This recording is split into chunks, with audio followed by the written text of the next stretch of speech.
Siya nang bibigyan ko ng ice cream.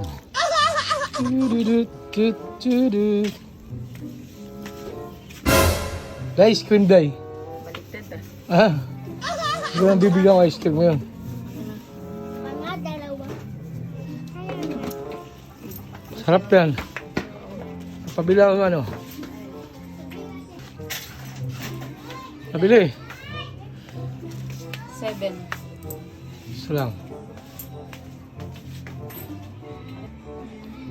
May sukli ako ah. 10 yun. Baka di mo nasuklihan eh. Oo. Oh, Salamat. thank you. Bayaran mo bahay mamaya ah. Di mo titingnan yung ice cream? Eh, Ha? bayaran mo yung bahay mamaya ah. Oh.